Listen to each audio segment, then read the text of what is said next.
जोहार। आज के झारखंड शिक्षा समाचार में आपका स्वागत है। आज की पहली बड़ी खबर के साथ झारखंड एकेडमिक काउंसिल यानी जेक बोर्ड के द्वारा टीचर ट्रेनिंग कोर्स को लेकर एक महत्वपूर्ण नोटिफिकेशन जारी किया गया है। जी हां, जारी नोटिफिकेशन के तहत प्राइमरी टीचर ट्रेनिंग कोर्स के लिए रजिस्ट्रेशन और परीक्षा फॉर्म जमा करने की तिथि को जारी कर दिया गया है। इसके तहत 11 से 22 नवंबर तक फॉर्म ऑनलाइन जमा किया जाएगा। वहीं राज्य के अभ्यर्थी विलंब शुल्क के साथ 30 नवंबर तक अपने ऑनलाइन आवेदन समर्पित कर सकते हैं। इधर रोजगार खबरों पर कहें तो कार्यालय जिला परिषद गुमला के द्वारा कई पदों पर नियुक्ति के लिए नियुक्ति विवरण प्रकाशित किया गया है। जी हां, इसके तहत लोकल टेक्निकल पर्सन के कुल 5 पदों पर नियुक्ति की जानी है। वहीं अभ्यर्थियों की शैक्षणिक योग्यता की बात करें तो उसके पदों के अनुसार से अलग अलग निर्धारित किया गया है। अभ्यर्थियों का चयन उसके इंटरव्यू और मेरिट के आधार पर किया जाएगा। राज्य के इच्छुक अभ्यर्थी इसके आधिकारिक वेबसाइट के जरिए 18 नवंबर 2022 तक अपने आवेदन समर्पित कर सकते हैं। इधर राज्य के विनोद बिहारी कोयलांचल विश्वविद्यालय से मान्यता प्राप्त सभी डिग्री कॉलेजों में बची हुई सीटों के लिए एक बार फिर चांसलर पोर्टल को खोल दिया गया है। जी हां, राज्य के छात्र छात्राओं डिग्री सेमेस्टर 1 में एडमिशन के लिए यह अंतिम मौका दिया गया है। ऑनलाइन आवेदन के लिए चांसलर पोर्टल 30 नवंबर तक खुला रहेगी। वहीं विश्वविद्यालय के अंगीभूत कॉलेजों में वोकेशनल कोर्स पर बची हुई सीटों के लिए गुरुवार को ही चांसलर पोर्टल खोल दिया गया है। वोकेशनल कोर्स के लिए पोर्टल 20 नवंबर तक खुला रहेगा। वहीं जानकारों का कहना है कि अंगीभूत कॉलेजों में खाली सीटों के लिए 24 नवंबर तक स्पेशल ड्राइव चलाया जाएगा।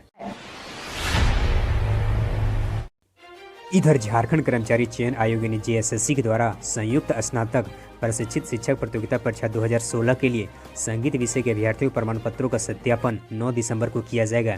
इसके अलावा इतिहास व नागरिक शास्त्र विषय के वर्किंग शिक्षकों के प्रमाण पत्रों का भी सत्यापन किया जाएगा। राज्य स्तरीय मेधा सूची के आधार पर सूचीबद्ध अभ्यर्थियों के प्रमाण पत्रों का सत्यापन एक ही पाली में किया जाएगा। वहीं अनुपस्थित अभ्यर्थियों के प्रमाण पत्रों का सत्यापन 16 दिसंबर को किया जाएगा।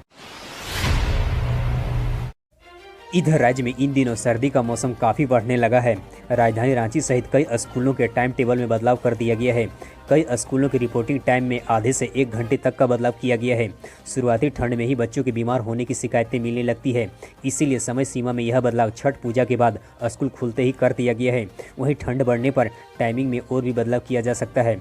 इधर जानकारों का कहना है कि राज्य के कई स्कूलों में 14 नवंबर के बाद से टाइमिंग में बदलाव किया जाएगा।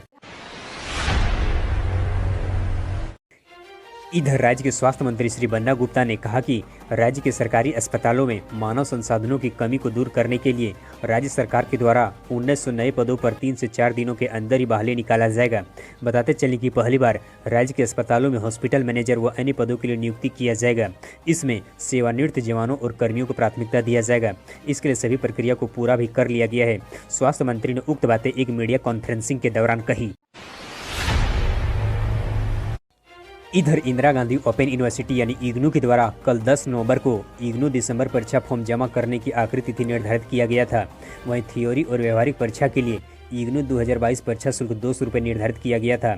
साथ ही बताते चलने कि इग्नू परीक्षा फॉर्म के लिए शुल्क भुगतान करने के 3 तरीके निर्धारित किया गया है। पहला ऑनलाइन, दूसरा क्रेडिट कार्ड, वहीं तीसरा डेबिट कार्ड के साथ अपने आवेदन शुल्क को जमा कर सकते हैं। इग्नू परीक्षा फॉर्म 2022 को विलंब शुल्क के साथ 1100 रुपये के साथ ऑनलाइन जमा करने की अंतिम तिथि 15 नवंबर की सुबह 12 बजे तक निर्धारित किया गया है। वहीं विलंब शुल्क के साथ 200 रुपये प्रति प्रोग्राम के साथ देय किया जाएगा। इधर टाटा स्टील जमशेदपुर नियुक्ति के लिए डोमिसाइल को अनिवार्य किया गया है। जी हां, Tata steel down stream product limited यानी डीएसपीडीएल के बहाली के लिए डोमिसाइल सर्टिफिकेट के साथ साथ नियोजन कार्यालय से निबंधन को अनिवार्य किया गया है। इस संबंध में एसडीएम एस मजूमदार के द्वारा खास आदेश जारी किया गया है। राज्य के अभ्यर्थियों को 25 नवंबर 2022 के पहले रोजगार कार्यालय से निबंधन कराने और डोमिसाइल सर्टिफिकेट जमा करने का खास निर्देश जारी किया गया है। इधर झारखंड विधानसभा की ओर से द्वितीय झारखंड संसद का आयोजन 23 से 24 नवंबर के बीच किया जाएगा। पहले चरण के प्रतिभागी राज्य भर के विश्वविद्यालय से कुल 111 प्रतिभागियों को चिन्हित किया गया है।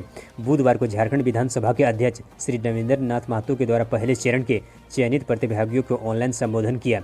उन्होंने झारखंड छात्र संसद से जुड़ने वाले प्रतिभागियों की हौसला का अफजाई किया। साथ ही बताते चले कि पहले चरण के प्रतियोगिता से चुने गए प्रतिभागियों का साक्षात्कार 12 नवंबर को किया जाएगा।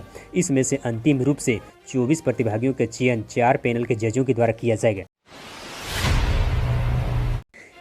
इधर राज्य के शिक्षा मंत्री श्री जगन्नाथ महतो के द्वारा राज्य में 26,000 से अधिक शिक्षकों की नियुक्ति किए जाने की बड़ा घोषणा किया गया है। इसके साथ ही पूरे राज्य भर में शिक्षक नियुक्ति को लेकर मामला काफ़ी गरमाने लगी है। खासकर वैसे अभ्यर्थी जिन्होंने जेटेट के अलावा सीटेट जैसी परीक्षाएं पास की है। सीटेट पास अभ्यर्थियों का इस संबंध में कहना है कि अब तक झारखंड में सिर्फ 2 बार ही जेटेट परीक्षा का आयोजित किया गया है। सीटेट पास अभ्यर्थियों को इस नियुक्ति प्रक्रिया में शामिल नहीं किया जाना घोषणा काफ़ी निराशाजनक है। उन्होंने सरकार से इस प्रक्रिया में संशोधन करने की जोरदार मांग की है। इधर राज्य में हेमंत सरकार के द्वारा झारखंड स्थापना दिवस के अवसर पर राज्य में कई स्कूल और छात्रावास का शिलान्यास किया जाएगा। जी हां, राज्य स्थापना दिवस के अवसर पर 248.42 करोड़ की लागत में बने स्कूल भवन और छात्रावास का उद्घाटन किया जाएगा। इसके साथ ही 73 करोड़ की लागत से बनने वाले पुस्तकालय स्कूल भवन का भी शिलान्यास किया जाएगा। 15 नवंबर को 80 उत्कृष्ट विद्यालय में से 40 विद्यालय भवनों का उद्घाटन किया जाएगा। बताते चलें कि राज्य सरकार के द्वारा कुल 80 विद्यालयों को उत्कृष्ट के रूप में तैयार किया जा रहा है। इसके लिए विद्यालयों का भवन निर्माण भी की जा रही है। सभी विद्यालय भवन का निर्माण मार्च 2023 तक पूरी कर लेनी है। इधर राज्य के लगभग 1 दर्जन से अधिक फार्मेसी संस्थानों को काफ़ी राहत मिली है। जी हां, फार्मेसी काउंसिल ऑफ इंडिया के द्वारा इन संस्थानों के निरीक्षण के बाद इस संस्थानों को सीटों को घटा दिया गया था, लेकिन संस्थानों के भारी अपील होने के बाद काउंसिल के द्वारा इसके लिए शपथ पत्र देने के बाद इसके पूर्व की सीटों को बहाल करने पर अपनी सहमति प्रदान कर दिया गया है। बताते चले कि फार्मेसी काउंसिल ऑफ इंडिया के द्वारा कई चरणों में संस्थानों को निरीक्षण करने के बाद रिपोर्ट के आधार पर विभिन्न कमियों के कारण वर्ष 2022-23 में ही सीट को घटा दिया गया था। संबंधित संस्थानों को निर्धारित प्रारूप के रूप में एक शपथ पत्र देना होगा कि संस्थानों के सभी कमियों को दूर कर लिया गया है। हमारे हौसला अफजाई के लिए इस वीडियो को लाइक करें और अपने मित्रों के साथ अधिक से अधिक शेयर करें। हम फिर मिलते हैं अगले अपडेट्स के साथ, तब तक के लिए धन्यवाद।